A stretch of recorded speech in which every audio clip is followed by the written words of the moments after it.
I'm Bela Maitrya, and welcome to Basic Baatein, a podcast dedicated to meaningful conversations about human behavior and exploring why people do what they do. I've always been drawn to deep, impactful discussions, and the purpose of this podcast is to share stories that truly resonate. If even one conversation inspires or impacts a single person, I'll consider this podcast a success. Today, I'm thrilled to introduce my guest Rukesh Patel, a seasoned executive and currently managing partner at Cloudworks. I had the privilege of working with Rukesh a few years ago in one of the organizations I was part of, and since then have stayed in touch with him. What truly inspires me about Rukesh is his unique leadership style, what I call the humane leadership style. In this episode, we'll dive into Rukesh's incredible journey, the lessons he has learned, and the wisdom he has gathered along the way. Together, we'll explore the power of community and how fostering meaningful conversations and connections can shape both personal and professional success.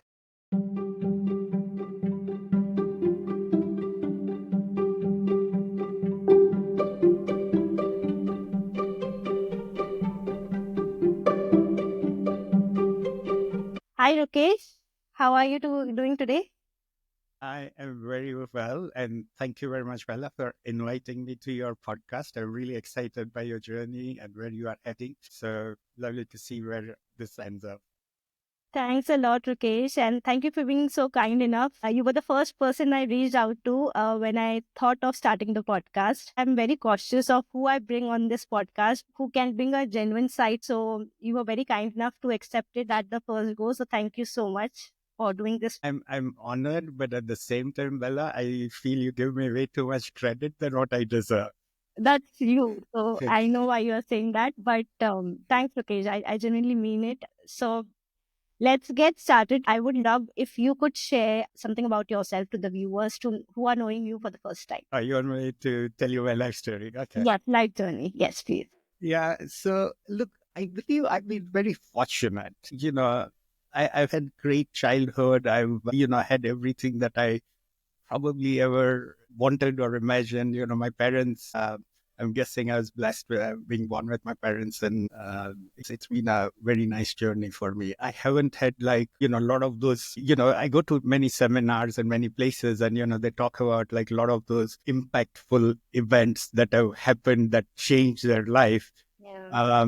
And I struggle to find those. I find, there are constant things that kind of happen, and you kind of learn from it and you kind of take from that. And that's how my life has been really.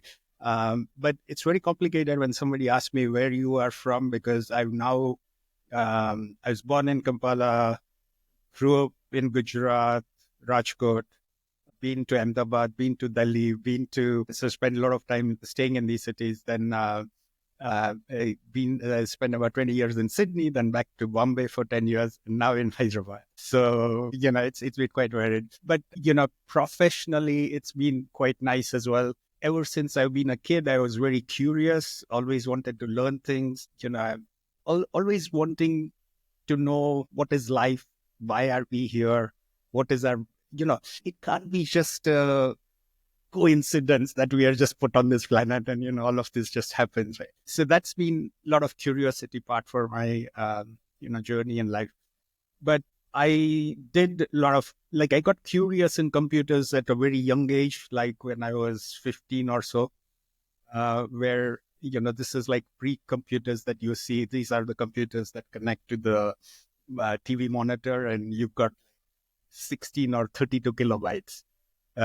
Today, that's like unheard of, right? But that's how much memory these early computers had. So BBC Acorn and Sinclair and all of those. That time, the world in computing was very simple. It didn't have, I could grasp everything that was happening in the world of computers. This is like 80s, late 80s, early 90s, late 90s. I really got, initially I was just playing games, but then got curious into programming and, started working onto that. And then slowly, I graduated in computer engineering, did a lot of work around image processing, then speech recognition. This was again late 90s when, these were pre-Siri or, whatever you call them, is IBM Viavoice and Dragon Dictate. And we did some products on that. But I've been fortunate enough to always be at the cutting edge or groundbreaking edge of the computers. So somehow I've kind of got involved in those kind of processes or something. When I was at American Express again, we were doing governance when most companies were just trying to put websites out there or get onto the internet, right? We were doing things like location-based stuff. This is like pre-GPS, so doing some projects like based on triangulation of the network and, stuff like that. Then, I was fortunate enough to get into geo where I learned like scale and, how you take your traditional products and kind of scale them out for population of the size of India. Tremendous failures and successes there. So it is a really good experience there.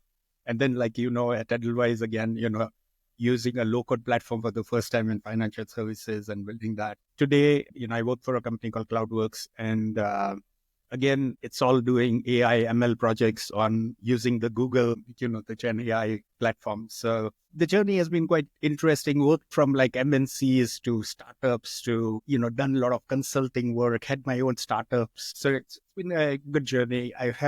So on the personal side, my wife, 2 kids. So the kids actually were born in Australia when we came here. They were about 11 and 13. And they kind of, like my parents were aging. They had Alzheimer's, dad had Alzheimer's, and mom was not feeling that well or not able to take care of that.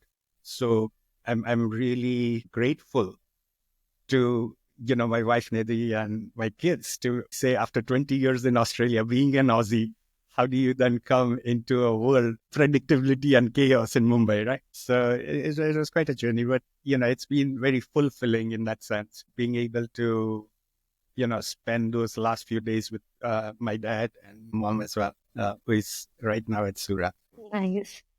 That you mentioned that nothing bad or nothing deep happened for you to go recall back and say that, this is the impact that it made in my life. Was it always from the childhood, or what were your motivational factors at that point of time? See, I've always been very like, when you start thinking deeply about why we are here, what we are here for, and then you kind of start looking at, I love history and, I read a lot of history. Also, you look at like where religion came from and, you look at like the karmic theory of it and all, or, you pick any other religion and, you have all of that. But, relationships, I kind of distill into like, you have the materialistic ideology or you have the community-based ideology. And over the years, I've chased both. But what I find my solace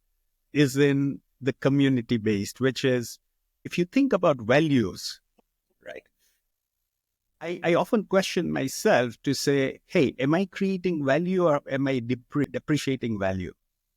So when you effectively die, you want to be a net value creator, right? Now, how do we define this value? It starts getting very complex and all, right? But, you want to make impact enough and you want to make the positive change in the world that at the end, even if you are neutral, it is good. You don't want to be negative. So if you're neutral, that means you haven't had you haven't damaged anything. But if you are able to create positive impact, that's brilliant because, you have taken up the negative share of somebody else and created some positive value.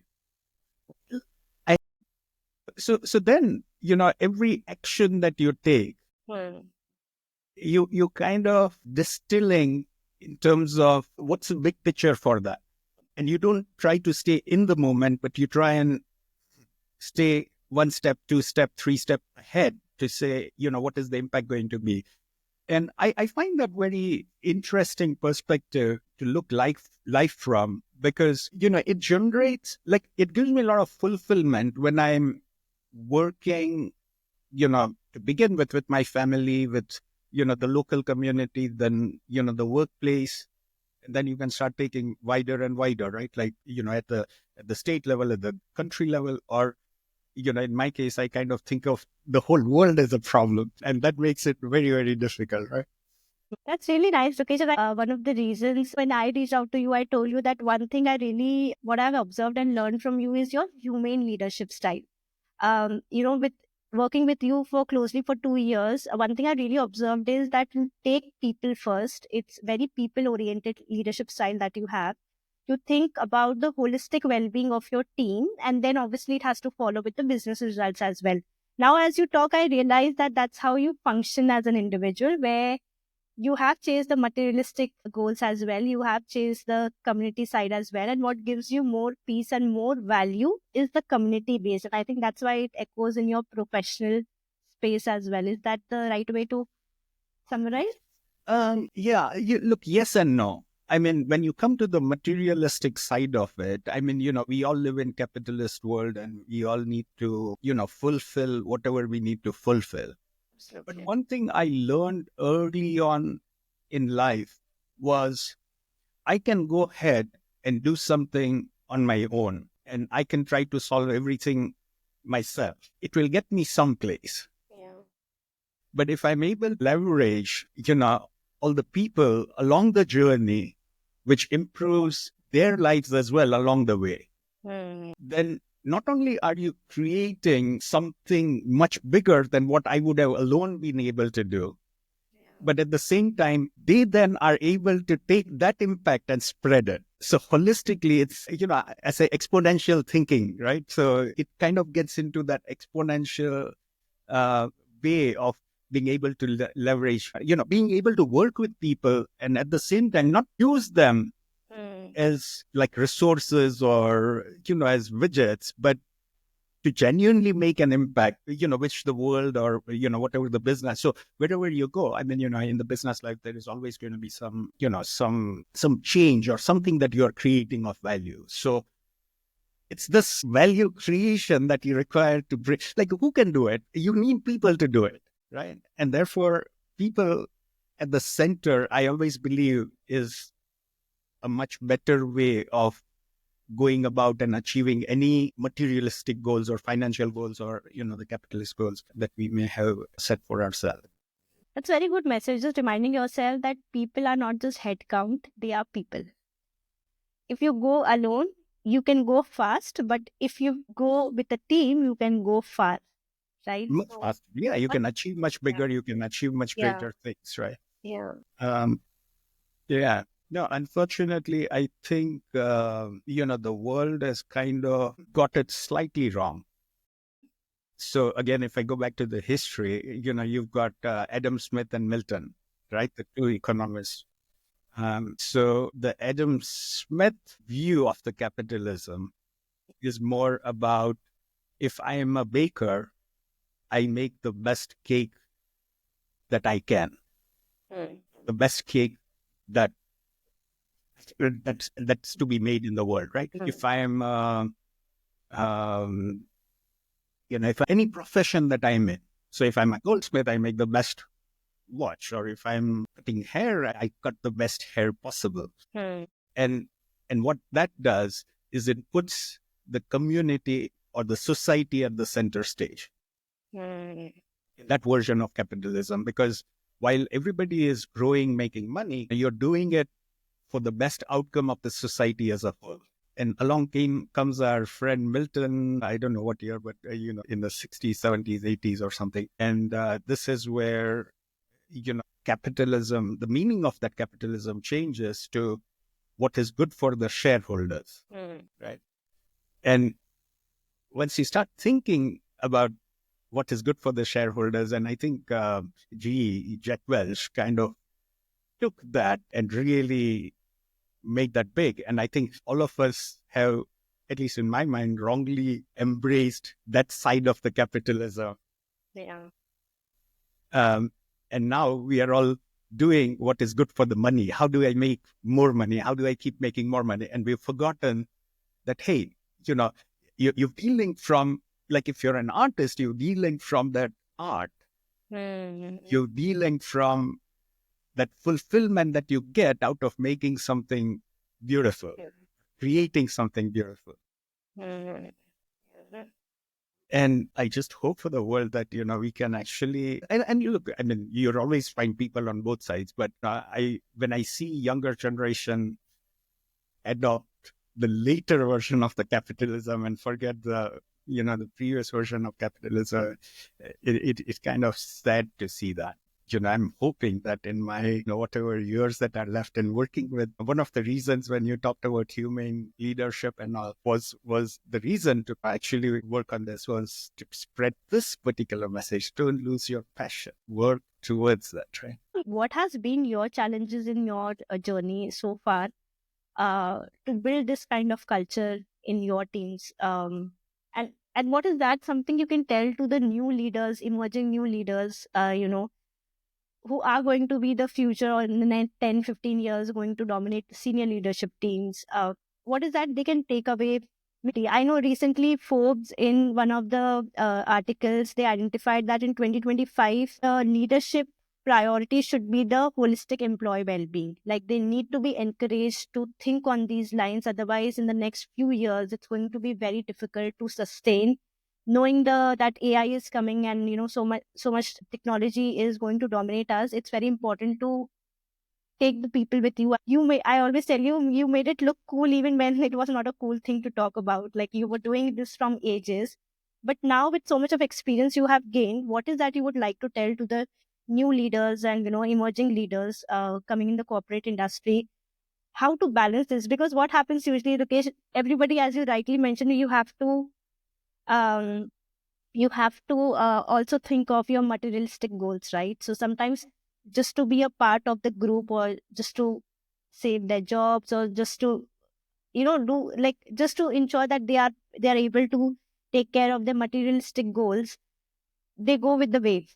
They are not able to stop, pause, and say, hey, I'm not going to be a part of this circus, right? So what is that you think a new leader today can do just to navigate this a little better, with a little more confidence, if not anything else? It's a very good question. And what you talk about is a multidimensional problem, Yeah, yeah, right? I have my kids, I have my mortgage bills, I need to pay for that. How do I pay for that? But at the same time, I remain true to what I need to do, yes, yes. right? Um, And this dichotomy is, I think, in every space, as you rightly mentioned, it's multidimensional, yeah. right? In everything that we do today, people say that, it's very difficult to handle the Gen Z teens, right? Because when I talk to them, this is the dichotomy they say. We want to be very financially independent very soon, but what I'm doing right now, I'm not enjoying it. This is not what I want to do. So where to strike the balance is, My life story, and I don't think that's probably the only yeah, way to do it. yeah, yeah. How do you see money is very important. Mhm. So do you see money as being a scarce resource, or do you see money as being an abundant resource? I don't know for what reason or why or how this happened. Maybe because of my childhood or whatever it was. I always felt that whenever you need money, Mhm. you can always put your hand out there, grab it, and you will have money. This is like part of the being Mhm. kind of philosophy. And why does that come through? Because if you're living with your true passion, if you're living with actually creating value, which we spoke about early, if you're truly creating meaning in life and you're truly creating something of value that other people in the world value, Mhm. you can take an idea, and if you could take somebody's money and give a 2x return, 5x or 10x return, who is going to refuse you to give you that money? Yeah. Yeah. Right? So this abundance mentality, you back it off based on we talked about like a goldsmith or a tailor or a barber, or, you take any profession, right? Me as a software developer, what do I want to do? As a software developer, I want to create the most beautiful software that is possible.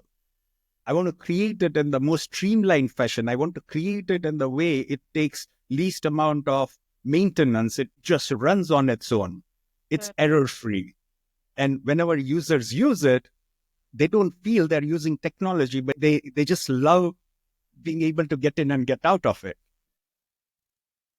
Right? It gets whatever they need to get done. So if they're trying to apply for a loan, in our case, what we were doing, they should be able to get in, get exact result, and get out without wasting their time on silly stuff. So if I'm creating that kind of value, you automatically attract money.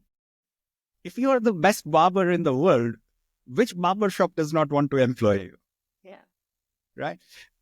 And I keep relating to barber because, I had this recent experience where I was in this one place, in Jammu, in a hotel, and this hairdresser, he kept on going at my hair. And, he was kind of, looking at each and every little hair that was out of place and cutting it just so perfectly. And I asked him, like, it's okay, I don't like, it doesn't need to be that perfect. But he said, no, sir, मैंने काटा है, मेरे को तो अच्छा लगना चाहिए. And that was like, I just gave him a big hug. I said, you are the man, you get it. So that's the money side of it. So, if you start looking at value creation, the abundance side of it, the money will just flow. The other thing is, how do you view money? Yeah. So I view money as it only gives me an option. Yeah. So I can choose to go walking. I can choose to take a cycle. I can choose to take a rickshaw. I can choose to take my car. I can choose to take my Ferrari, or I can choose to take my flight, a commercial flight or a chartered flight. Right? Yeah. Money only gives me option, but it doesn't give me anything other than these options. And I'm at the center of what choice I want to make, of how I want to use, money. Then the other thing that struck me very early on was, we work for money. I want the money to work for me. Right? And I think we might have spoken about this, right? So how do you make money work for you? Now, my dad, he was brilliant. All he said was, Rukesh, every paycheck save some money. And then, attending few seminars with Tony Robbins and, Deepak Chopra and a lot of that, I kind of built that framework. So ever since my first paycheck, 20% of my salary goes into an investment account. And that investment account gets invested into whatever assets you feel are right. Okay. Now, Einstein talks about the power of compounding, right? It feels it felt very onerous as to why am I doing this in the earlier part of the cycle. But, as I age, I go like, shit, man, this one thing alone has given me the grounding to call my own shots. Yeah. Right? So the dichotomy that we were talking about, if you are able to stay true to that, it then allows you to function on your terms. Yeah. Right? And that's where, now what I find with the younger folks is a lot of them want to make quick money. And they are actually chasing money for money's sake, rather than, actually thinking about that value creation. And look, today with our social media and Insta and all of that, you see like one person make it big and then you feel that, hey, everybody can do it, right? But that's not true. It's only 1 or 5% of the population who can do that. But the remaining, it's a slow process, right? If you get attracted to that, make it quick, make it fast, then you can lose it fast as well. Right? And then you're back to square one. And then you get into this, treadmill of continuously chasing one after the other. But life is slow. Take a deep breath. Don't rush. Don't compare the Jones, and stay true to yourself within your own means. I think that then helps, right? So that's the foundational stuff. And then, post that, now whenever you are in an organization, any initiatives you get, you're weighing them against this value creation system. And you're saying, okay, I'm building a lending platform. How do I make it the best lending platform available, which helps people make helps them get loan, which will help improve their lives. If I'm working on a payment system, which I did for a long while, how do I make the payment experience the best possible? So if I give an example, like you take these workers like Zomato and the Ola, Uber, right? Like take the drivers, for example. Here is how I visualize it in simplistic terms in humane way possible, right? Which is I fill my car with petrol, I drive through the day, at the end of the day, I refill it, and whatever the difference is what brings food on the table. Now, if I go to a petrol pump and I swipe my card and the card fails, where the money gets debited but doesn't actually get credited to the petrol pump, I'm not going to be able to get, I'm not going to be able to get petrol that day. And that means I'm not going to be able to bring food on the table. So if I'm building a system that's a payment system, what am I building it for? And what is the experience that I desire to give? So any initiative, you can take that and bring it into the wider picture, much bigger picture, and say, what is the impact that you're trying to create? So where I want to dwell more is this is a real problem in corporate today, where I feel that people, as rightly mentioned, are still on the other side of the extreme, where are thinking about the business profits, right? They are not taking the team around with them. For somebody who is a new leader today, trying to first time manage a team, can you share some 2 or 3 takeaways as to how they should do it? I know there is no correct answer for this, but I think this is one big problem today where people are struggling with. No, I agree. I don't think there is a set formula. It's very situational, right?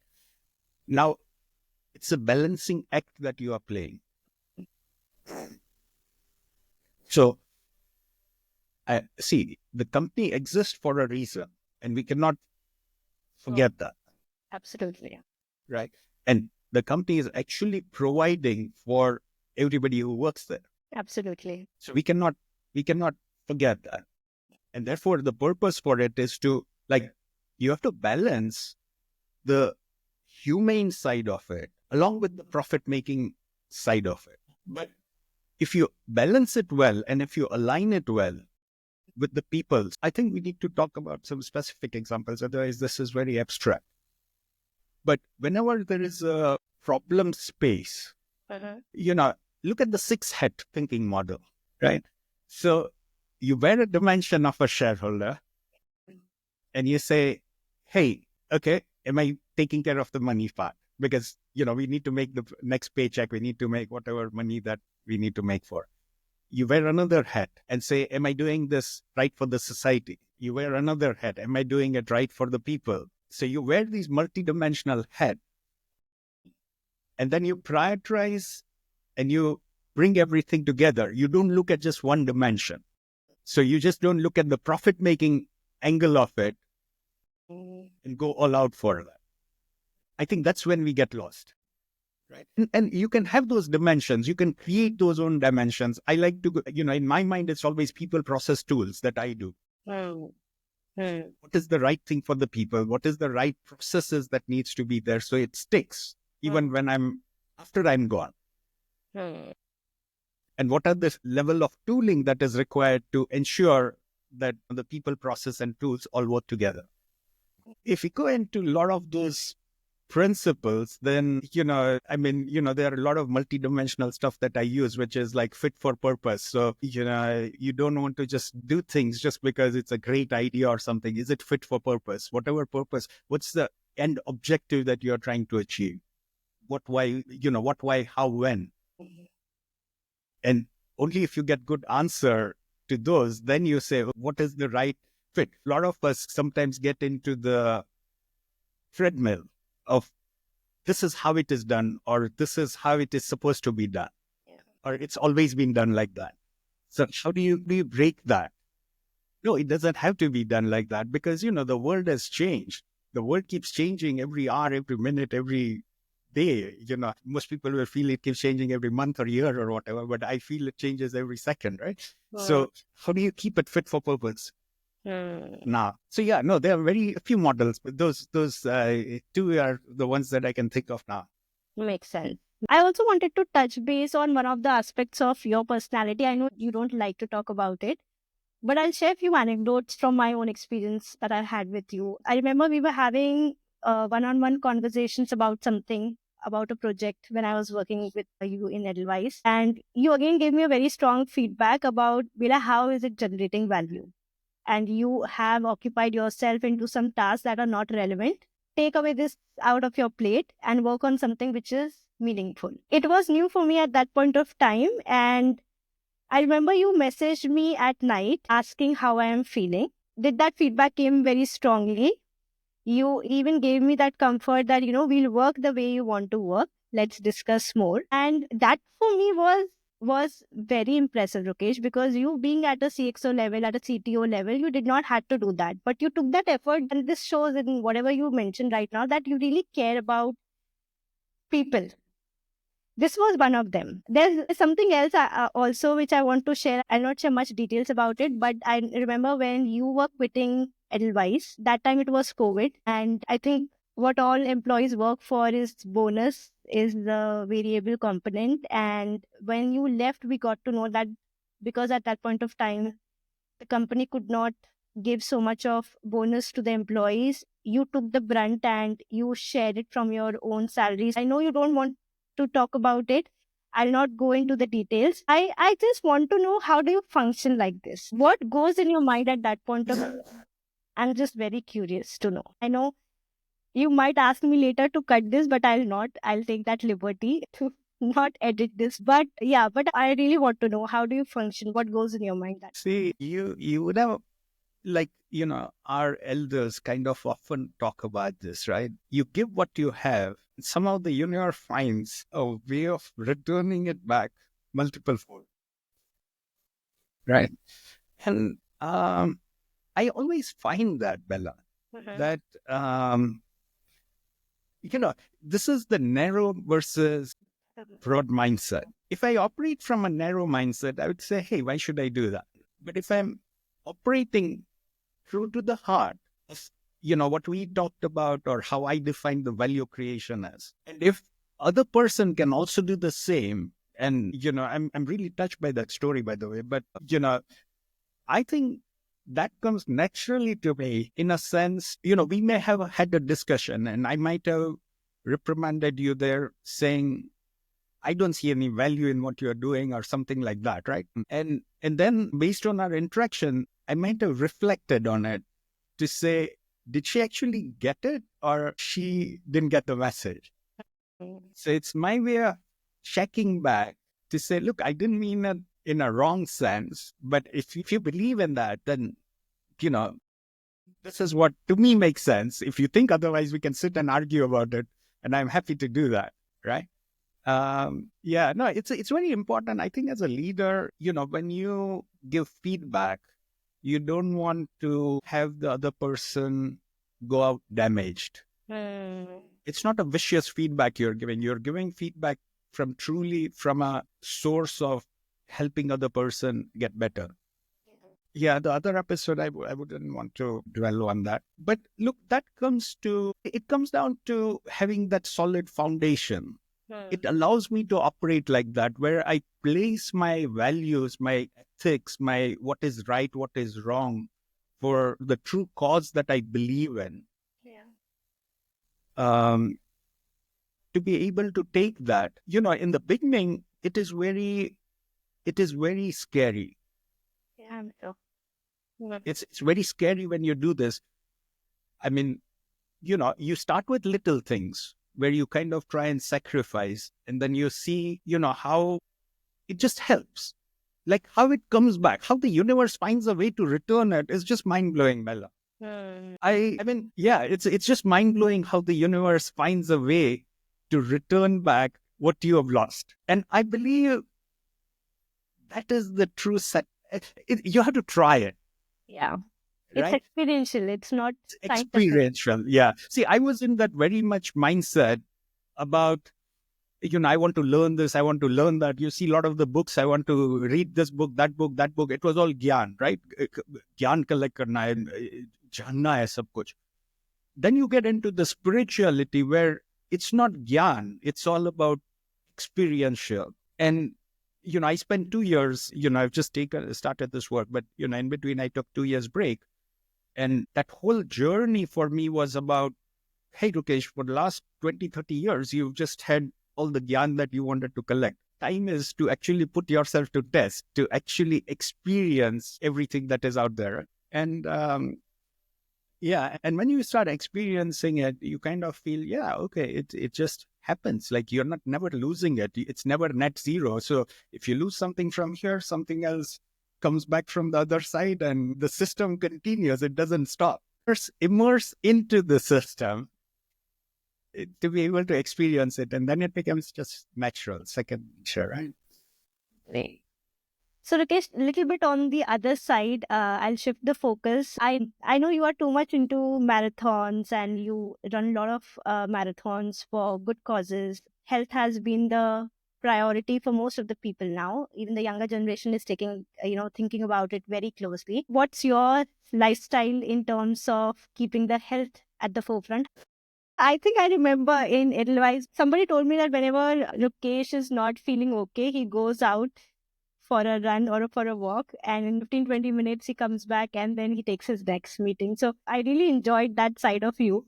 So I don't look at it like health. There's a fundamental belief that I have. Whatever I put into the system has to either absorb it or get it out, Hmm. sometimes painfully. Hmm. This is where you have nausea, diarrhea, vomiting, whatever, right?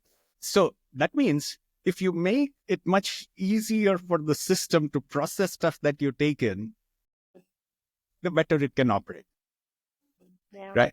So now if I want to eat something, I need, and I don't do the calorie matching and all, but if I want to eat something, then I have to, like, if I'm not going to do anything, the body is going to find a way to lump it somewhere in my system, Hmm.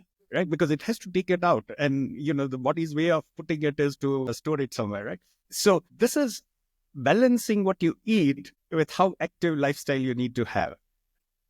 That was my initial way of getting into the fitness kind of thing, Okay. right? Look, in my 20s, 30s, I felt I was invincible. Nothing can happen. As you start going past 40, you kind of start feeling, and now I need to really take this seriously, right? But in my case, I was able to work on fitness based on that assumption. Then, when you start running and cycling is what I love. Okay. So, this is before I broke my knee, ACL repaired and all. So I used to run a lot because it's an impact sport. And then I took up cycling. But what I found there was if I could run from one place to the other, Hmm. say 10 kilometers and then 21 kilometers, I haven't done 42, but, if I could run 21 kilometers. Now, what started happening is whenever I thought of distance or if I had to go from place A to place B, I thought 15 kilometer ही तो है, ये तो मैं भाग में भी पहुंच सकता. So suddenly this whole new things that were previously looking like a hurdle just opened up like very easily. Okay, that's like a 2 hours job, or that's like a 3 hour job, right? Hmm. And then when I started cycling, it also happened even more because now you're cycling like 50, 100, 200 kilometers.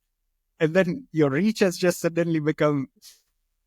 But what it also did from a leadership perspective was I'm putting myself through so much pain where my mind is telling me, what the hell are you doing? Stop. Hmm. Body is kind of saying that, but you keep going and you've gone past that certain threshold. Again, it's experiential. Yeah. Yeah. You go past that certain threshold and you feel, oh, that wasn't too bad. Now, when you face problems in life, Hmm. you are able to take that experience and you're able to say that feeling is just coming through and I can just get past it. As soon as I get past it, it's going to be fun. And it just helps me deal with a lot of the, the issues and problems and, things that you see at workplace much better. Again, there is a meditative side to it. Hmm. So when I go for a run, I can put some problem in my head and I can put on all those hats of looking at it from different direction. And when I come back, I've got clarity of thought. And Bella, what it does is when you put yourself on a single task like that, Like when you're running, it's like biomechanical. And there is, you can, there's a beautiful book, Born to Run, which talks about like how we were actually born to run. And if you actually start thinking, when you put your body through that, now you've got single focus, like your mind gets so sharp at that point in time, it's not chaotic with other things. And therefore, the clarity of thought improves quite a lot. Yes, absolutely. So I would encourage experience it. If- That's great, Rukesh. Thank you so much. I don't know how these 50 minutes just gone by. I think today I was not a host. I was just listening and absorbing you. So I did not have much to contribute. Had so many takeaways, and I'll go back and absorb them and I'll reflect on those. And thank you very much, Bella. I'm actually honored. I've probably never ever spoken about this side of me, but I do hope that it helps others navigate life and make their life easier. I'm sure it will.